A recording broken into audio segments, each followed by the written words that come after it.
प्रभु यीशु मसीह के प्रिय और मधुर नाम में आप सबों को जय मसीह की। परमेश्वर पिता का धन्यवाद देते हैं कि इन दिनों में हम त्रिएक परमेश्वर के विषय में सीख रहे हैं। और मेरे प्रियो, हमने बहुत सी बातों को सीखा है। हमने कल देखा कि परमेश्वर ने खुद स्पेस को बनाया है, परमेश्वर ने खुद शेप को बनाया है, परमेश्वर ने खुद टाइम को बनाया है, परंतु उसे इन सब चीज़ों की ज़रूरत नहीं है। वो किसके लिए बनाया है? हम मनुष्यों के लिए बनाया है। तो मेरे प्रियो, हम आगे देखेंगे उसी भाग के त्रिएक परमेश्वर में, किंतु हम लोग इस भाग के दूसरे भाग को देखेंगे जो हमने कल देखा था, स्पेस, शेप और टाइम। उसी का आज हम दूसरे भाग को देखेंगे मेरे प्रियो, कि हमको वचन क्या कहता है। और हम यहाँ देखेंगे स्पेस के बारे में, देखेंगे बॉडी के बारे में, देखेंगे कि सभी प्राणी को बॉडी की आवश्यकता है। सभी प्राणी को बॉडी चाहिए, लेकिन परमेश्वर को बॉडी नहीं चाहिए। देखिए पहला कुरिन्थी 15 अध्याय उसका 35 पद क्या कहता है, वचन क्या कहता है। 35 से आगे पढ़ूंगी। अब कोई यह कहेगा, मुर्दे किस रीति से जी उठते हैं और कैसी देह के साथ आते हैं। हे निर्बुद्धि, जो कुछ तू बोता है जब तक वह ना मरे जिलाया नहीं जाता, और जो तू बोता है वह यह देह नहीं जो उत्पन्न होने वाली है, तू परंतु निरादाना है, चाहे गेहूं का चाहे किसी और अनाज का।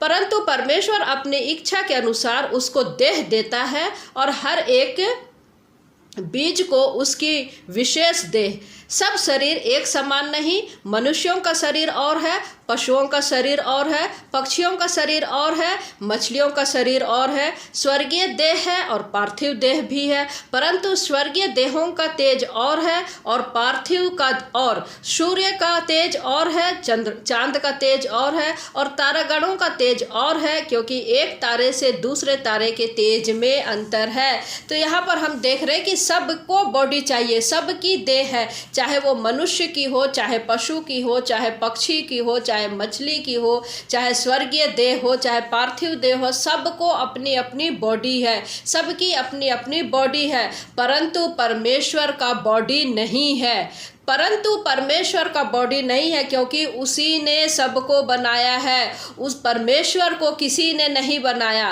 किंतु सबको परमेश्वर ने बनाया। सबको अपना अपना स्पेस चाहिए, क्योंकि किंतु परमेश्वर को कोई स्पेस नहीं चाहिए। सबको वक्त चाहिए, वक्त के हिसाब से चलना होता है, लेकिन प्रियो परमेश्वर को वक्त के हिसाब से नहीं चलना होता, क्योंकि उसने ही वक्त को बनाया है। उसका अपना नियम है, उसके अपने नियम है, अपने कानून है, उसने खुद बनाया है, खुद बनाया है। हमको वचन क्या कहता है, 43 यशायाह का 10 में कहता है कि यहोवा की यह वाणी है कि तुम मेरे साक्षी हो और मेरे दास हो, जिन्हें मैंने इसलिए चुना है कि समझ कर मेरी प्रतीति करो और यह जान लो कि मैं कौन हूँ। मैं वही हूँ, मुझसे पहले कोई ईश्वर ना हुआ और ना कोई बाद में होगा। मेरे प्रियो, वचन हमको सिखा रहा, परमेश्वर क्या सिखा रहा कि मुझे समझो, मुझे समझकर प्रतीति करो, मुझे जानो, मैं वही परमेश्वर हूँ, आदि काल का परमेश्वर हूँ, प्राचीन काल का परमेश्वर हूँ। मुझसे पहले कोई नहीं था, मुझसे बाद भी मेरे जैसा सामर्थ्य और पराक्रमी कोई नहीं है। मुझे पहचानो, मुझे समझ कर प्रतीति करो। तो प्रियो, हमें और आपको समझना होगा कि हमारा परमेश्वर कौन है, हमारा परमेश्वर क्यों है। और समझने के लिए प्रभु यीशु मसीह ने याजकीय प्रार्थना किया है, यूहन्ना रचित सुसमाचार 17 अध्याय उसके 3 पद में, जो कि सबसे पहला और मैं मुख्य प्रार्थना इसको मानती हूँ हमारे और आपके जीवन के लिए, कि अनंत जीवन यह है कि तुझ एकमात्र सच्चे परमेश्वर को और यीशु मसीह को जिसे तूने भेजा है जाने, जिसे तूने भेजा है जाने। आज हमको उसको जानने की आवश्यकता है। देखिए जकरिया क्या कहता है 12वां अध्याय का पहला पद में, इज़राइल के विषय में यहोवा का कहा हुआ भारी वचन। भारी वचन, जब भी भारी शब्द आता है मुझे डर लगता है, भारी वचन, क्योंकि परमेश्वर है। वचन क्या कहता है, आकाश को, यहोवा को आकाश का तानने वाला, पृथ्वी की नींव डालने वाला और मनुष्य की आत्मा का रचने वाला, उसकी यह वाणी है, उसकी यह वाणी है। देखिए यहाँ क्या कह रहा है, आकाश का तानने वाला, पृथ्वी की नींव डालने वाला और मनुष्य की रचना करने वाला, मनुष्य का रचने वाला कौन है? यहोवा है। हमने उत्पत्ति में क्या देखा था? हमने पिछले स्टडी में क्या देखा था कि मनुष्य को किसने रचा? रुआख ने सांस फूका, वहाँ पिता भी था और पवित्र आत्मा भी था। रुआख ने सांस फूका और जीवित प्राणी बन गया। परंतु यहाँ पर हम क्या देख रहे हैं कि परमेश्वर कह रहा है कि मैंने बनाया है। तो ऐसा क्यों है प्रियो? ऐसा इसलिए है कि यहाँ पर त्रिएक परमेश्वर है, यहाँ पर त्रिएक परमेश्वर है। तो ऐसा है हमारा परमेश्वर, ऐसा है हमारा एलोहिम। तो परमेश्वर जो है कितना महान है और कितना बड़ा है, कितना महान है और कितना बड़ा है। आज हम इसको थोड़ी देर के लिए देखेंगे। देखिए यशायाह नबी की पुस्तक उसका 66 का 1 में जब हम लोग देखते हैं, पहला अध्याय में 66 का पहला पद में देखते हैं, यहोवा यूँ कहता है, आकाश मेरा सिंहासन है और पृथ्वी मेरे चरणों की चौकी है। चरणों की चौकी। अब आप सोच के देखिए कि परमेश्वर कितना बड़ा होगा। आकाश हेवन सिंहासन है और पृथ्वी उसके चरणों की चौकी है, फुट स्टूल है। तो आप अंदाजा भी नहीं लगा सकते कि परमेश्वर कितना बड़ा है। आकाश मंडल कितना बड़ा है तो परमेश्वर कितना बड़ा होगा, आप सोच सकते हैं। देखिए परमेश्वर कितना महान है। आज हम उसके बारे में थोड़ी बहुत हम लोग देखेंगे। अय्यूब क्या कहता है, 5वां अध्याय का 9 पद में क्या कहता है? वह तो ऐसे महान बड़े काम करता है जिसकी थाह नहीं लगती। इतने आश्चर्य कर्म करता है जो गिने नहीं जाते, जो ऐसे ऐसे आश्चर्य कर्म करता है जो मनुष्य की समझ से परे है। थाह नहीं लगती मतलब हवा निकल जाएगा, हमारी सिर के ऊपर से जाएगा, जमीन के नीचे से जाएगा, हमको समझ ही में नहीं आएगा। थाह, जिसकी थाह नहीं लगती, हमको पता ही नहीं चलेगा कि परमेश्वर क्या परमेश्वर है और कैसा परमेश्वर है। देखिए अय्यूब, ऐसी उसकी योजना है। अय्यूब क्या कहता है, देखिए 11वां अध्याय का 7वां पद से मैं पढ़ रही हूँ। शोपार का तर्क क्या है? क्या तू परमेश्वर का गुण भेद पा सकता है? क्या तू सर्वशक्तिमान का मर्म पूरी रीति से जांच सकता है? वह आकाश सा ऊंचा है, तू क्या कर सकता है? वह अधोलोक से गहरा है, तू क्या समझ सकता है? उसकी माप पृथ्वी से भी लंबी है और समुद्र से चौड़ी है। यदि परमेश्वर बीच से गुजरे, बंदी बना ले और अदालत में बुलाए तो कौन उसको रोक सकता है? कौन उसको रोक सकता है? ऐसा परमेश्वर हमारा परमेश्वर है जो कि हम देखते हैं। अय्यूब 36 में भी हमको क्या बता रहा है? देखिए 36 का 26 में क्या बता रहा है? देख परमेश्वर महान और हमारे ज्ञान से कहीं परे है और उसके वर्ष की गिनती अनंत है। उसके वर्ष की गिनती अनंत है, जो हमारी थाह भी नहीं लगती, इतना है। देखिए अय्यूब और क्या कहता है 37 में, देखिए 37 का 4-5 में क्या कहता है वचन? उसके पीछे गरजने का शब्द होता है, वह अपने प्रतापी शब्द से गरजता है और जब उसका शब्द सुनाई देता है तब बिजली लगातार चमकने लगती है। परमेश्वर गरज कर अपना शब्द अद्भुत रीति से सुनाता है और बड़े बड़े काम करता है जिनको हम नहीं समझते, जिनको हम नहीं समझते। और इसी का दर्शन यूहन्ना ने प्रकाशित वाक्य में देखा था।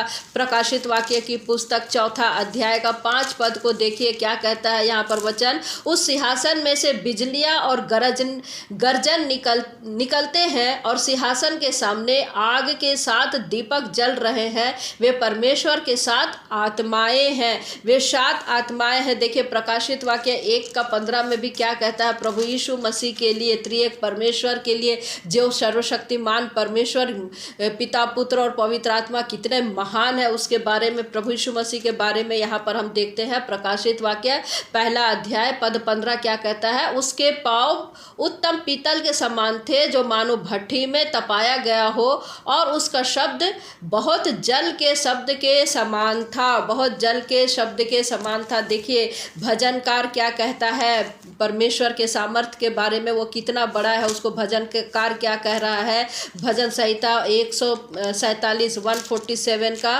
4 और 5 में क्या कहता है? 147 का 4 और 5, हमारा प्रभु महान और अति सामर्थी है, उसकी बुद्धि अपरंपार है, उसकी बुद्धि अपरंपार है। चौथे पद को देखिए, वह तारों को गिनता और उनमें से एक एक का नाम रखता है। वह तारों को गिनता और उनमें से एक एक का नाम रखता है। मेरे प्रियो, सोच के देखिए, इतने अनगिनत तारे हैं, उनको वो कैसे देखता है, उनको नाम लेता है और उनका नाम रखता है वो, और उनको नाम ले ले करके बुलाता है। क्या आप और मैं उन तारों को गिन सकते हैं क्या? तो इतना महान परमेश्वर है, एक एक तारों को गिनता है, वो गिनता है। देखिए कितना महान परमेश्वर है। भजनकार क्या कहता है 139 में कि हम लोग भाग के कहाँ जाएंगे? तूने तो मुझे जांचा है और जांच कर जान लिया। तू मेरा उठना बैठना जानता है, तू मेरे लेटने और चलने को जानता, वो भी भली भांति जानता है। तू मेरे चाल चलन का भेद जानता है, जो मैं सोचती भी नहीं हूँ उससे कहीं ज़्यादा वो तू मुझे जानता है। मेरे मुख में ऐसी कोई बात नहीं जिसे तू पूरी रीति से न जानता हो। तूने तो मुझे आगे पीछे ऊपर नीचे सब तरफ से घेर रखा है। और 6वां जो मुख्य पद है यहाँ पर लिखता है, यह ज्ञान मेरे लिए बहुत कठिन है, यह गंभीर और मेरी समझ से बाहर है। गंभीर और मेरी समझ से बाहर है, ऐसा हमारा परमेश्वर है। देखिए भजनकार 145 का 3 में क्या कहता है, यहोवा महान और अति स्तुति के योग्य है और उसकी बड़ाई अगम है। उसकी बड़ाई अगम है। पूरे बहुत सारे हमको वर्ष मिल जाएंगे यहाँ पर हमको देखने के लिए, जो कि हम देखते हैं भजनकार ही क्या कहता है 86 में क्या कहता है, 86 का 8 और 9 में क्या कहता है, इसको भी हम लोग देख लेंगे।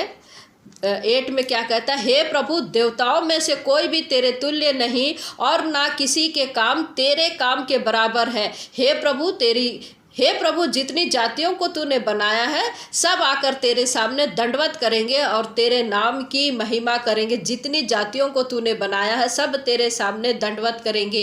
इसलिए फिलिपियों में क्या कहता है, परमेश्वर ने प्रभु यीशु मसीह को वह नाम दिया जो सब नामों में श्रेष्ठ है। सब जातियां उसके सामने आएगी, क्योंकि वह नाम जो देवी देवताओं के हैं उनमें सबसे पहला स्थान प्रभु यीशु मसीह का है। और जो कि हमने यशायाह में पढ़ा, ना उसके तुल्य कोई है ना कोई होगा, उसके बराबर कोई नहीं है। तो मेरे प्रियो, ऐसा महान परमेश्वर है। देखिए भजनकार 86 में जो हमने पढ़ा, 86 का 10 क्या कहता, क्योंकि तू महान और आश्चर्य कर्म करने वाला है, केवल तू ही परमेश्वर है, केवल तू ही परमेश्वर है। 89 का 5 और 6 क्या कहता है, देखिए, हे यहोवा, स्वर्ग में तेरे अद्भुत काम की और पवित्रों की सभा में तेरी सच्चाई की प्रशंसा होगी, क्योंकि आकाश मंडल में यहोवा के तुल्य कौन ठहरेगा? बलवंतों के पुत्र में से कौन है जिसके साथ यहोवा की उपमा दी जाएगी? Question mark. बलवंतों के पुत्रों में से कौन है जिसके साथ यहोवा की उपमा दी जाएगी? उसकी उपमा दी जाएगी, अर्थात इफिसियों 6 में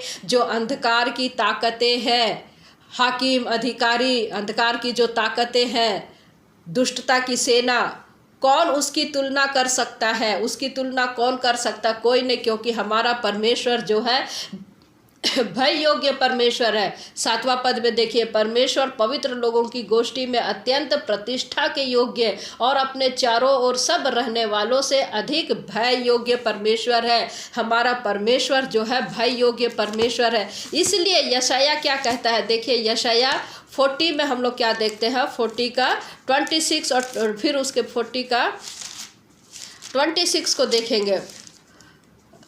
अपनी आंखें ऊपर उठाकर देखो, किसने इनको सृजा?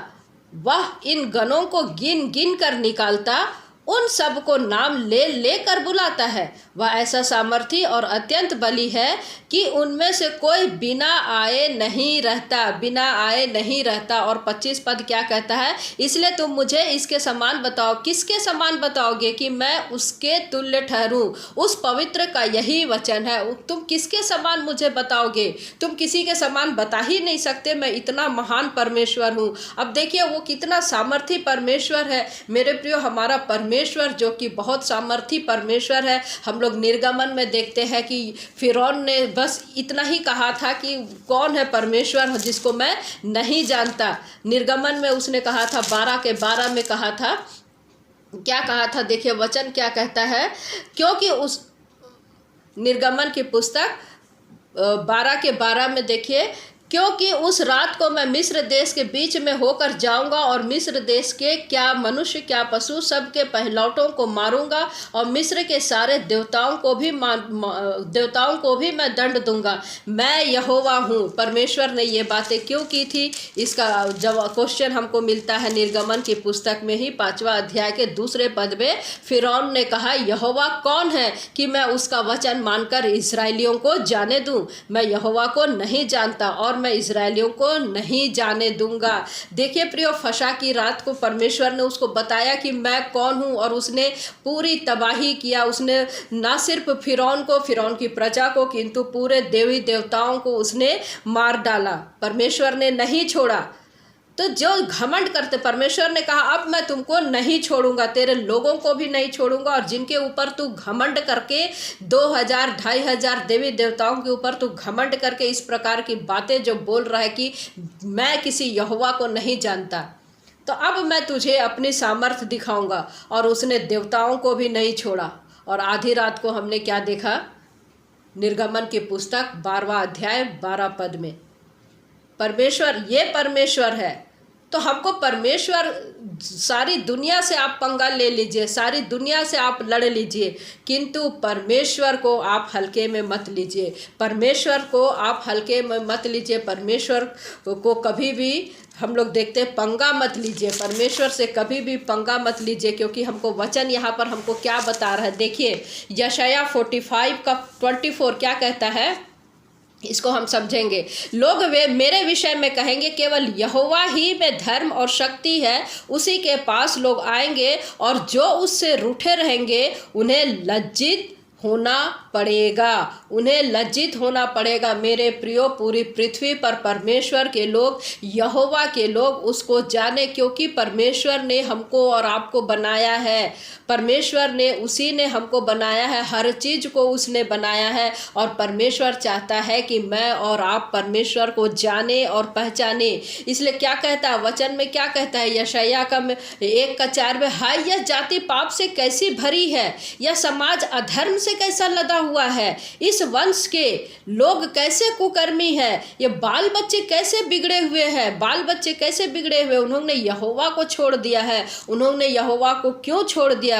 उन्होंने इज़राइल के पवित्र को तुच्छ जाना है। वे पराये बनकर दूर हो गए हैं, वे पराये बनकर दूर हो गए। हाय ये कैसी जाति बिगड़ गई है। बैल तो अपने मालिक को और गधा अपने स्वामी को, चरनी को पहचानता है, परंतु इज़राइल मुझे नहीं जानती और मेरी प्रजा मेरा विचार नहीं करती। मेरी प्रजा, सो परमेश्वर चाहता है कि उसके लोग उसको जाने, उसके पास आए, लेकिन जो उससे रूठे रहते हैं उनको परमेश्वर लज्जित करता है। परमेश्वर लज्जित करता है। ऐसा क्यों? परमेश्वर उनको लज्जित क्यों करता है, शर्मिंदा क्यों करता है? क्योंकि देखिए हमको 25 पद में क्या कहता है, यशायाह 45 का ही 25 में क्या कहता है, इज़राइल के सारे वंश के लोग यहोवा ही के कारण धर्मी ठहरेंगे और उसकी महिमा करेंगे। इज़राइल के सारे वंश के लोग, तो परमेश्वर ने इज़राइल के सारे वंश क्यों कहा, पृथ्वी के सारे लोगों के लिए क्यों नहीं कहा? मेरे प्रियो, क्योंकि जो तनाख दिया गया था, 630 रूल्स जो दिए गए थे वे इज़राइलियों को दिए गए थे। तोराह की 5 पुस्तक इज़राइलियों को दिए गए थे। मेरे प्रियो, ये परमेश्वर जो है किताबों को लिखने के लिए, तोराह को लिखने के लिए नबियों को चुनते थे और वे लिखते थे, और जिसको कहते थे तनाख, जिसमें हम लोग देखते हैं कि 630 रूल्स है। तो 630 की रूल्स किसके लिए? इज़राइलियों के लिए, ताकि इज़राइलियों को पता चले कि यहोवा ही के कारण धर्मी ठहरेंगे। प्रिय, परमेश्वर ने इज़राइलियों को अलग किया था और उनको तनाख दिया था, तनाख रूल्स दिए थे, तोराह दिया था। व्यवस्था विवरण में क्या पढ़ते हैं हम? 4 अध्याय का 44 पद में, मूसा ने इज़राइलियों को जो व्यवस्था दी थी वह यह है। 9 का गिनती का 9 उसका 23 पद हमको बताता है कि यहोवा की आज्ञा से वे अपने डेरे खड़े करते थे और यहोवा ही की आज्ञा से वे प्रस्थान करते थे, और जो आज्ञा यहोवा मूसा को देता था या मूसा के द्वारा देता था उसको वे लोग मानते थे। अर्थात मेरे प्रिय यहोवा ही की आज्ञा से वे लोग रुकते भी थे, यहोवा ही की आज्ञा से वे लोग प्रस्थान भी करते थे। जो आज्ञा यहोवा मूसा के द्वारा देता था उसको वे लोग मानते थे। तो मेरे प्रियो, तो परमेश्वर ने 630 नियम दिए थे इजरायलियों को कि ऐसा खाओ, ऐसा पियो, ये मत खाओ, ये ऐसा खाओ, यहाँ बैठो, ऐसा मत बैठो, ये करो, वो मत करो, यहाँ जा सकते हो, वहाँ नहीं जा सकते। तो ऐसे कर करके पूरे नियम दिए थे। क्यों दिए थे? क्योंकि परमेश्वर चाहता है, परमेश्वर उस समय भी चाहता था कि जिस प्रकार परमेश्वर अलग है, बाकी देवी देवताओं से अलग है, जो मेरी प्रजा है, जो मेरे राज्य के है, वे लोग भी अलग रहे। परमेश्वर चाहता था कि यहोवा सब देवी देवताओं से अलग हूँ। चूँकि मैं अलग हूँ तो मेरी प्रजा जो राज्य है, मेरी जो लोग हैं, मेरी जो इज़राइल राष्ट्र है, नेशन है, उनको भी मैं मेरे जैसा अलग रखूँगा। तो ये था परमेश्वर की योजना इज़राइलियों के लिए। इज़राइलियों के लिए ये थी योजना मेरे प्रियो, तब जाकर के इज़राइल एक अलग राष्ट्र हुआ।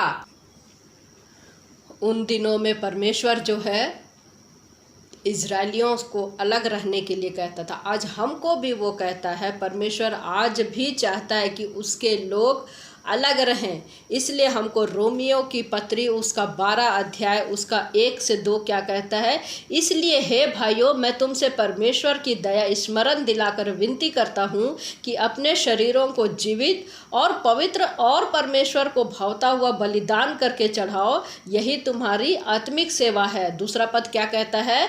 इस संसार के सदृश्य न बनो, परंतु तुम्हारे मन के नए हो जाने से तुम्हारा चाल चलन भी बदलता जाए, जिससे तुम परमेश्वर की भली और भावती और सिद्ध इच्छा अनुभव से मालूम करते रहो। तो परमेश्वर चाहता है कि हमको खुद को परमेश्वर को देना है, हमको संसार को नहीं देना है। परमेश्वर ने हमें अलग किया है मेरे प्रियो। उस समय में हम देखते तोराह दिया था, 630 नियम दिए थे। परमेश्वर जब जब उनको बुलाता था और अपनी बातें बताता था कि तुमको ऐसा नहीं करना है, ये करना, ऐसा नहीं करना है, तो इजरायलियों को सारी दुनिया से अलग अपने आप को दिखाना था, इसलिए उसने नियम दिया था। क्योंकि यहोवा दुनिया के बाकी देवी देवताओं से अलग था मेरे प्रियो। जो खुद परमेश्वर अलग है, वो चाहता है कि उसकी प्रजा भी अलग रहे, अलग हो। यही परमेश्वर की बातें सबसे अलग है, परमेश्वर का स्वभाव, परमेश्वर का कार्य सबसे अलग है। तो वो चाहता है कि उसकी प्रजा के लोग भी अलग रहे, उसके प्रजा के लोग भी अलग रहे, उसको जानने वाले भी अलग रहे। देखिए 2 कुरिन्थी 6वां अध्याय 17 पद क्या कहता है? इसलिए प्रभु कहता है कि उनके बीच में से निकलो और अलग रहो और अशुद्ध वस्तु को मत छुओ, तो मैं तुम्हें ग्रहण करूँगा, तो मैं तुम्हें ग्रहण करूँगा। यहाँ टोटल कॉन्टेक्स्ट जो है, टोटल संदर्भ जो है मूर्ति पूजा से है, अशुद्धता से है, संसारिक जीवन से है। तो इसलिए पौलुस यहाँ पर क्या कह रहा है? अलग रहो, अलग रहो, अलग रहो। आज परमेश्वर का वचन हमको कहता है कि संसार से अलग रहो, जैसा मैं हूँ वैसा तुम भी रहो। उस समय में इजरायलियों से परमेश्वर ने कहा था कि मेरे लोग मेरे जैसे हों, इसलिए परमेश्वर ने उनको बाकी लोगों से अलग किया था और अलग रहने के लिए उसने नियम दिया था, तोराह दिया था। तो मेरे प्रियो, प्रश्न ये है कि क्या आज आप और मैं अलग हैं? क्या आप जैसे संसार जीता है वैसा ही जीते हैं? जैसे संसार सोचता है वैसे ही कहीं आपका जीवन तो नहीं, जैसे संसार जीता है वैसे तो आपका जीवन नहीं। परमेश्वर चाहता है कि मैं और आप अलग रहें, परमेश्वर चाहता है कि मैं और आप अलग रहें। तो मेरे प्रियो, आज के इस छोटे से सरमन के द्वारा परमेश्वर पिता को आज हम सीखने पाए हैं और हमारा विश्वास है कि आप इसको सुनेंगे और सीखेंगे। और इसका तीसरा पार्ट जो हम देखेंगे स्पेस, शेप और टाइम के विषय में, उसको हम लोग अगले टाइम सीखेंगे। आज चूँकि समय हमारा ख़त्म हो गया है, आइए हम दुआ करेंगे। सृष्टिकर्ता परमेश्वर पिता, सचमुच में आप महान है खुदावन, आपकी योजना महान है, आपकी सामर्थ्य बड़ी है प्रभु जी। धन्यवाद देते हैं कि आप हम में से प्रत्येक को चुनते हैं और हमारा धन्यवाद देते प्रभु जी कि आप हमें अपने करीब आने का अवसर देते हैं। खुदावन, आपके वचन से आप हमें सिखाते हैं, हमें बताते हैं प्रभु जी कि आप कौन हैं। प्यारे पिता परमेश्वर, उन्हें दे कि हम आपके वचन में, आपकी नज़दीकी में बढ़ते रहने पाए, आपकी गंभीर बातों को हम सीखने पाए। धन्यवाद देते प्रभु आज की इस स्टडी के लिए। सारा आदर महिमा आपको देते हैं। प्रार्थना प्रभु यीशु मसीह के नाम से मांगते हैं, आमीन। परमेश्वर पिता का धन्यवाद देते हैं। आप सबों को जय मसीह की। परमेश्वर पिता आप सबों को आशीष दे।